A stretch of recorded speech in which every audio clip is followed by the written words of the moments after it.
Surprise! Happy Friday!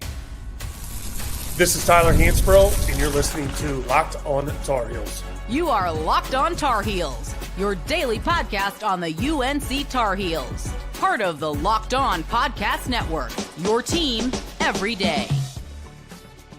Hey there, what's up? It's still Friday, April 25th, 2025. Welcome into the Locked On Tar Heels podcast. It's the only daily North Carolina show out there. I'm your host, Isaac Shade. You're joining me at the place to get your Tar Heels content every single day. It's all part of the Locked On Podcast Network. Special shout out to all the everydayers joining us, all the members of the Locked On Tar Heels Discord, and of course, our great insiders. This live episode is brought to you by FanDuel. Right now, new customers can get $250 in bonus bets when your first $5 bet wins.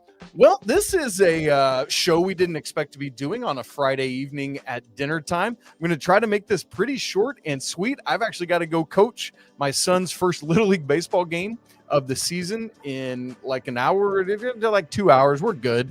So got to get in, got to get out, got to talk about Jaydon Young. That's why we're here. That's the whole purpose. That's the whole reason. That's where we're going. So Jaydon Young is a name you might know just because he played for Virginia Tech and because he's from North Carolina, but he is not a name that I would suspect was on any of our radars. You know, the what's the cliche right now? Jaydon Young committing to Carolina was not on any of our bingo cards for Friday, right? Like that is a very real thing. So that said, we probably need to learn about him because I'm guessing a lot of folks do not. So Jaydon Young played 2 years at Virginia Tech. These past 2 years had actually entered the transfer portal, committed to High Point, where Alan Huss is the head coach. What you need to know is that Alan Huss went to Creighton to be their coach in waiting for when Greg McDermott retires here in the next couple of years. And, you know, I think as part of the turmoil of all of that, ultimately decided to decommit and come to North Carolina. So in some ways, it's kind of like a flip commit, you know what I mean? But ultimately, really still coming to North Carolina from Virginia Tech. What you need to know is he is from Goldsboro, North Carolina, went to Greensboro Day School, and then went on to Virginia Tech. You always you would much rather have those Carolina kids that wanted to play for Carolina playing for Carolina than putting up a career high 57 against them in the Dean Dome, right? Like it feels like that's always what happens. Let me give you Jaydon's numbers last season at Virginia Tech. 8.1 points a game, played in 32 games, started 10 of them, played 22.4 minutes a game, shot 29.6% from three. We don't love that on 4.8 attempts per game. We'll say a little more about it later. Shot 81.6% from the free throw line, albeit on just 1.2 attempts per game. He only shot 38 free throws all season long, but he made 31 of them. That's nothing, not a massive rebounder or assister. 1.7 rebounds per game, 1.4 assists per game. And so that's kind of the raw numbers there. You know, we could get into the deeper analytics of it where his assist percentage is 13.4, his turnover percentage is 11.1, things like that. And so there you go. So I know a lot of people are like, what do I need to know about this guy? I thought we were talking about like trying to get a wing, Andre Stojakovic or Chad Baker-Mazara. What's going on there? Okay. So first off, let's say like I've chuckled all afternoon because I love that this just came out of nowhere on a Friday, right? But the biggest question that we've got to address right off the top, because this is the thing that everyone wants to know, does this take Carolina out of the Andre Stojakovic sweepstakes or any other wing player that Carolina might go after? Because with Drake Powell off to the NBA draft, like that is what Carolina needs, is a wing who can put the ball in the bucket or do a bunch of other stuff. And so directly to the question of, does this mean Carolina's done? Is this who they're going after instead of a wing? The answer, calm yourselves, is no. Thank goodness. Now, I'm not saying that having talked to the coaching staff. I have no insight into that directly from them. But here's what you need to know. Jaydon Young is a depth add. Andre Stojakovic or somebody else of his ilk that Carolina would be after is a starter add. And we need to be able to hold those things differently. All of those pieces are important to roster construction in this transfer portal era. So while a player like Jaydon Young might not have the starter capability that a Stojakovic would have, getting depth that can do things for you is critically important in this era. I'll say more about that in a second. So that's the first threat neutralized. These two things exist separately. This does not take Carolina. Hear me say it. This does not take Carolina out of the Andrei Stojakovic sweepstakes or anybody else. It doesn't have to just be him. The next question that's been asked to me a lot on Friday since this announcement, is this going to mean that either Derek Dixon or Isaiah Dennis decommits? My opinion, my take on it is no. I actually think if I were creating a depth chart, I would have both of them ahead of Jaydon Young on that depth chart. I don't see Jaydon Young as a threat to Dixon or Dennis.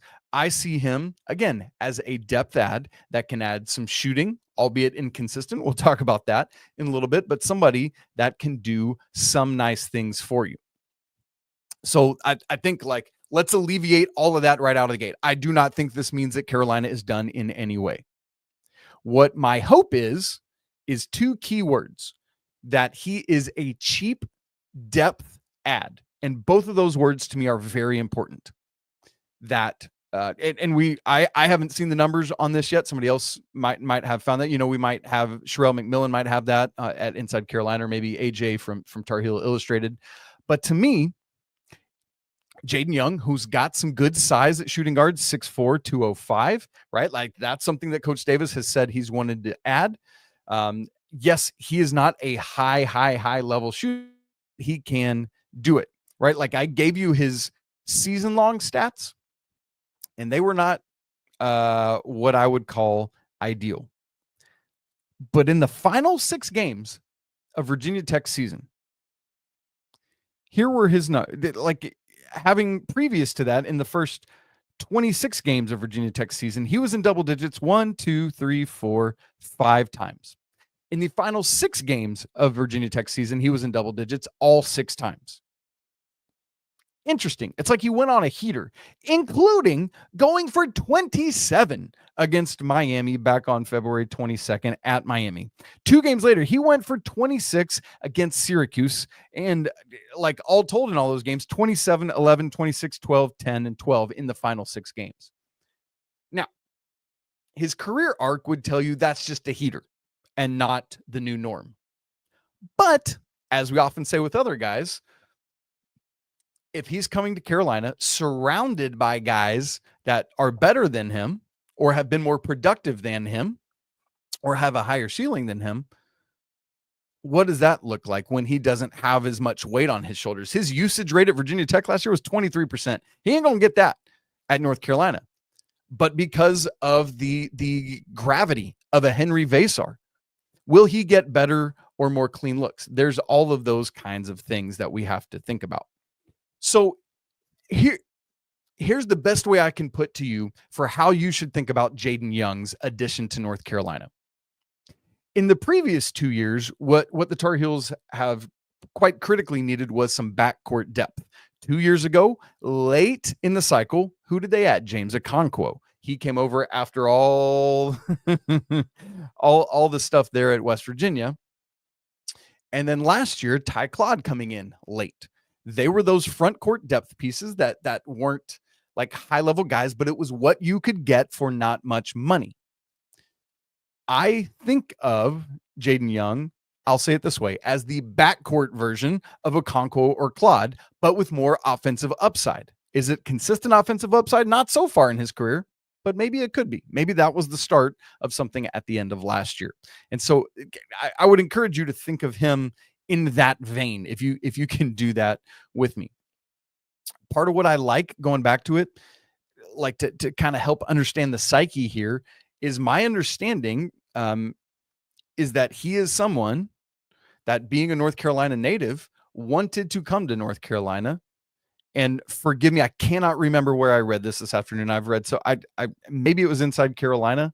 I don't remember. I wish I could credit that, because I never want to. This is not mine. I'll say that. I read it somewhere else today that his family reached out to North Carolina because he wanted to be a Tar Heel.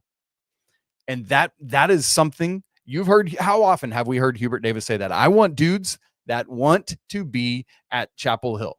And it sounds like that is true of Jaydon Young. And so for Hubert Davis, for the staff, if they can get a depth add that might have some good shooting for them, they're gonna take that to the bank and they're gonna be happy about it, right? So I want to say more about roster building in the transfer portal era, what that looks like, how you do it well. I want to bring up the scholarship chart, and I also want to look at this. North Carolina's transfers all have multi-year eligibility. There's something to that. I want to talk about that as well. All coming up here in just a second. Right after I tell you about our good friends at Amazon, let me tell you about the Amazon Fire TV Stick 4K. Did you know that it's also an Xbox? You can turn any TV into your gaming and entertainment hub with Fire TV Stick 4K devices. No console required. Just grab your paired controller, subscribe or sign into Xbox Game Pass Ultimate with EA Play included, and you're ready to play. Dive into hundreds of premium titles from EA Sports College Football 25 to Call of Duty Black Ops 6 or any other high-level titles as easily as you can stream your favorite shows. It's gaming made simple, all on your Fire TV. You can play high-quality Xbox games at a fraction of the cost of a console. But maybe you already have a console and you're like, well, what good is this to me? No problem. A Fire TV Stick 4K device, what's great about it is you can move it around. You can travel with it. So keep your console at home and take your Fire Stick on the road with you to plug in and play your games wherever you want to. But maybe you're like me and you're not a big gamer. Well, great news. The Amazon Fire TV Stick is the perfect go-to for all of your family's entertainment. I have one on literally every TV in my house. It's what we use to access all the various things we watch on our TV. I love the platform. It's easy to customize. It's great. So head on over to Amazon.com/Fire TV Locked On to get started. Xbox Game Pass Ultimate subscription and compatible controller required. Available on select devices, including Fire TV Stick 4K 2nd Gen, Fire TV Stick 4K Max 1st and 2nd Gen, and Fire TV Cube 3rd Gen. Head on over and check it all out. Let's talk about roster construction in this day and age because it's a different beast. And I think it's easy to look at transfer portal additions as like every one of them has to be a home run. Every one of them has to be able to consistently, I don't know, shoot 50% from three or score 30 points a game. That's just not the reality. And just like any other roster, you need your stars and you need your depth and you need your walk-on, right? Like all of that is part of the calculus of what you've got to do. And something I've been trying to process a lot in this transfer portal era is the difficulty of adding quality depth. We've seen this struggle in the front court the past couple of years. You know, I mentioned Ty Claude and James Okonkwo. They were helpful just in stopgap moments with foul or injury issues. But what I have seen is that the very best teams in this era have had depth pieces who can come in and contribute, or who can come in and not cause a major drop off, or at best who can come in and maintain where the level has been. It's nearly impossible to get guys who would be starters elsewhere, right? Like you've seen this. There's no way you're going to land all of these players. And that's why I just spread a buffet in front of us here on Locked On Tar Heels so we can consider all of these various options as players that might come to Carolina. You know, I get a lot of comments of like, oh, you just want anybody that's in the – well, I want to consider a lot of people because they all have various things to offer, and I just want us to be ahead of the game in case something like this happens, right? And it's like, who is this guy? And so as you think about it, just – in the rush to say, well, this is not Andre Stojakovic, this is not Chad Baker-Mazara, this is not Jameer Watkins or whomever else. No, but not everybody can be. Not everybody's a thumb, not everybody's an index finger, whatever it is. All of those parts to make up a successful basketball team. So think about this. Carolina just landed a guy who willingly is coming with the understanding you're probably not going to be a starter. You can compete for that. Good luck, right? But you're probably pretty far down on the depth chart in the backcourt right now. But this is a young man who at the ACC level went over 25 points in 2 of his final 6 games. And that is the depth piece you just added. When I look at that And I know the 3-point percent shooting is not there. I know, like, one of the things for me is that he's not really a point guard. I would love to have more of that depth. But when you look at the fact that even beyond Kyan Evans and Seth Trimble, you've got Isaiah Dennis and Derek Dixon and now Jaydon Young, right? Like, that helps so much. And in terms of roster construction in this day and age, that's the kind of addition that you're looking for. Another confusion, I think, for Carolina fans in this is the time, like, at this time last year, Carolina had still not landed Cade Tyson, who was their first transfer portal commit. He came on April 28th. And so with Carolina right now already adding the kind of player who is, again, like an Okonkwo or like a Ty Claude, it's a little confusing because that's happening way earlier in the cycle than it did last year. Carolina has moved a lot more quickly. And so I hope that's helpful in wrapping our brains around who Jaydon Young is and how he can be beneficial to this team. I hope that makes some sense. If not, reach out to me either in the comments. I'll look at some of those in a second, or on the Locked on Tar Heels Discord or Twitter, whatever it is. I'd love to chat more with you about it. All right. What I want to do now, for those of you watching in real time, we're going to pull up my scholarship chart, which I've updated with Jaydon Young's commitment.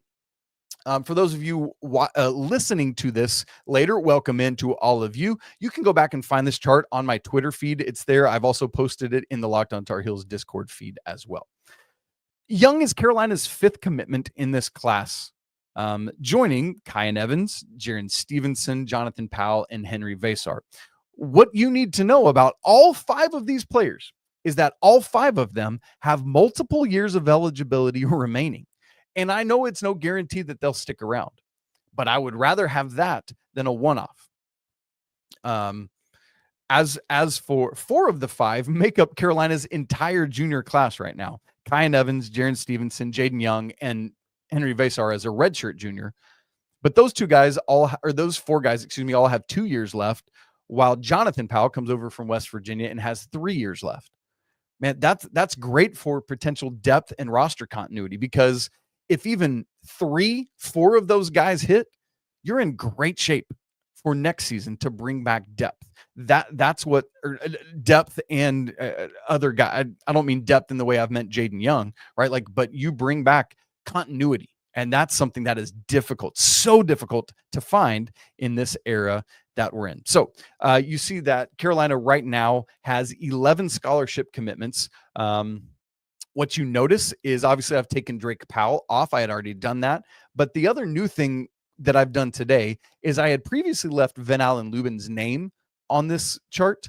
I went ahead and took him off because the way I realized keeping him on is not consistent with how I utilize my chart. What I always do is, like, this is who is literally part of the roster right now. And from a technical standpoint, Ven-Allen Lubin is not part of this roster right now. He has stated an intention to come back and be part of this roster, but as of this exact moment, he is not. He is floating in the transfer portal. And so if he ultimately does come back, we will add him right back in.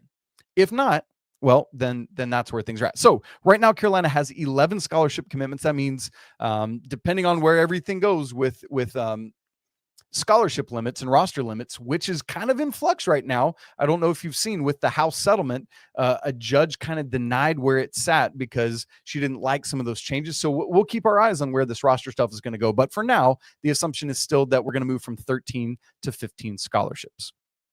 So that's what you need to know with all of that. In terms of pro and con with Jaydon Young, and then I'll see if there's maybe a couple questions or comments we want to take in the comments, and then we'll get out of here after that. I've been trying to think about today. I've gone back and watched some of those end of season games to try and discern, like, what's real with him. Is that 6-game kind of spurt he went on to end the season? I'm looking over at the stats of it. Is that real? Or, as I said earlier, was it just a heater he went on to close the season? Interestingly, he still didn't shoot all that well from 3. He in Virginia Tech's ACC tournament loss to Cal in double OT, he was literally 0 of 11 from 3. 0 of 11. In the final 3 games, he was a combined 4 of 26 from 3 in those final 3 games. It's just like, yes, he was scoring more, but the 3-point shooting wasn't there. And so there's just all this that's hard to make of that. And so that leads me to pro and con. With the pro, he can score in bunches and has done so at times. But I think quickly the con of it is the inconsistency of that. The shot doesn't always fall. He can score in bunches, but boy, can he miss in bunches. And we've seen that exampled for us as well. And I think my other biggest con with him is that he's not got point guard skill set. He's more of a shooting guard. Got size. I like that. That's in the pro category. But again, I've really been hopeful for Carolina to be able to land this type of player with point guard skills. Or if they were going to bring in a shooter, it's someone who might not be able to, because he doesn't do much outside of shoot threes. Like last year, let's look at his totals. 152 3-point attempts, 110 2-point attempts, right? Like that was the balance last year, averaging 4.8 3-point attempts per game and 3.4 2-point attempts per game. And so it's a little bit difficult for me in that regard because didn't really bring the point guard backup capability nor the high level shooting backup capability. And so it's just like, how is that going to translate to being part of this roster? What role specifically will he play? I don't know that we're going to know that until the season gets up and going, but it's just that's the tweener of all this is neither of those is really in place, right? So what I want to do is go over and see if there's any questions or comments. And then, as I said, I got to get out of here because I got to get home and get ready for baseball with my boy tonight, kicking that off. So that'll be a lot of fun. All right. So we'll take your comments and questions coming up here in just a second. Right after I tell you about our good friends at FanDuel. The NBA playoffs are here, and FanDuel is giving you, new customers, an incredible way to get in on the action. Right now, on FanDuel and place your first $5 bet, you're going to get $250 in bonus bets if that bet wins. I love how FanDuel makes betting so easy, whether it's picking your favorite team, maybe it's props, things like 3-pointers, steals, assists, whatever it is. FanDuel has so many ways to bet your favorite player props. And even after the game tips off, it's okay. You can combine live prop bets into a same game parlay for a chance to win big. Looking ahead to tonight's Boston and Orlando game, the Celtics are 4.5-point favorites down in Orlando. We're going to see the Celtics go up 3-0. Ooh, it's going to be interesting, but maybe you think the Magic can stay within that 4.5-point spread. Go check it out. Don't miss out. Head to FanDuel.com right now to claim your $250 in bonus bets. That's, again, FanDuel.com.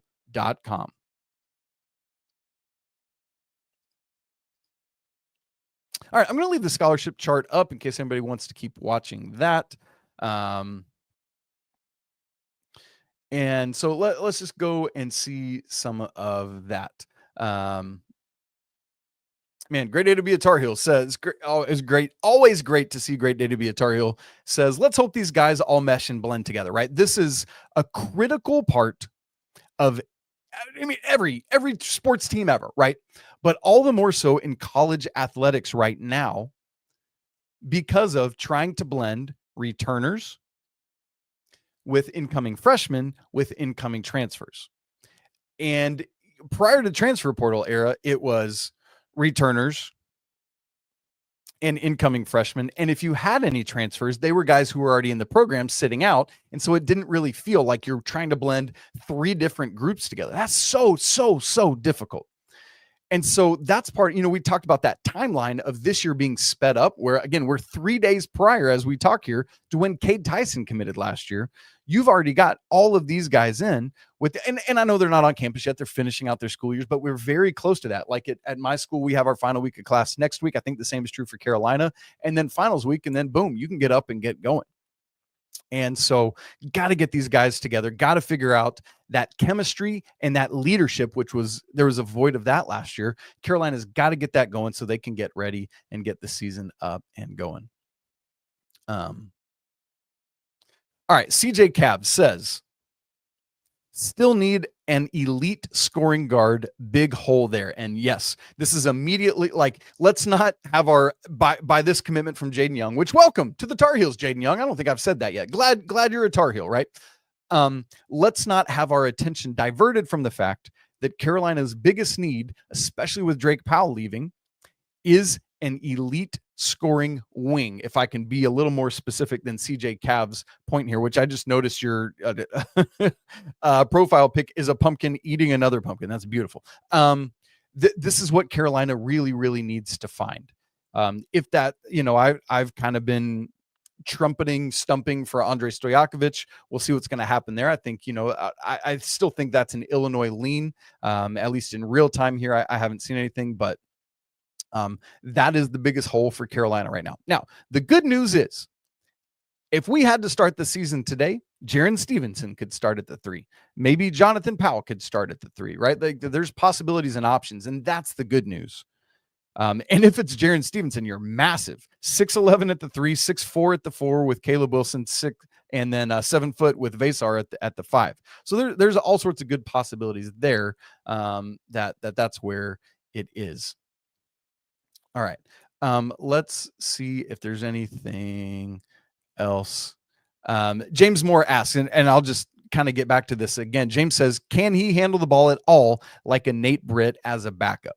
Nate Britt is uniquely the person I've been talking about for what, like, I want Carolina to get a Nate Britt type backup. And James, it does not seem to me that is Jaydon's game. Doesn't have the level of assists, shoots so many threes.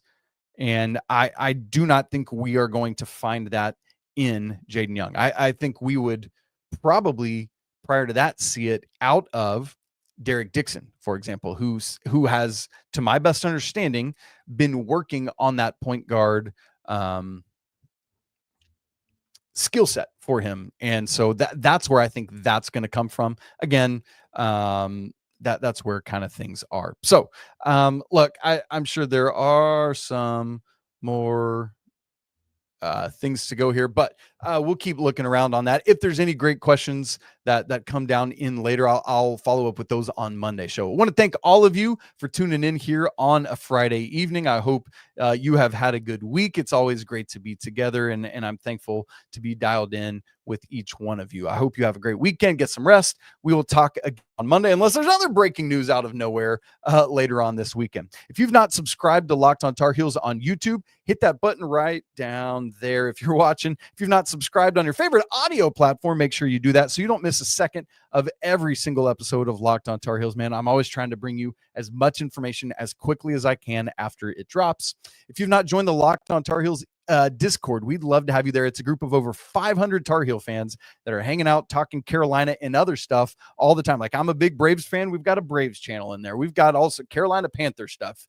We had a lot of draft talk last night, for example. So there's all of that. If you want to go even deeper, be able to have one-on-one conversations with me, get access to that's got all sorts of stats and charts and data and record books. If you want priority on mailbag questions and other perks, come join the Locked On Tar Heels Insiders. That link is also in the show notes. You guys, it's always a great day to be a Tar Heel. We're going to talk again next week, but until then, peace.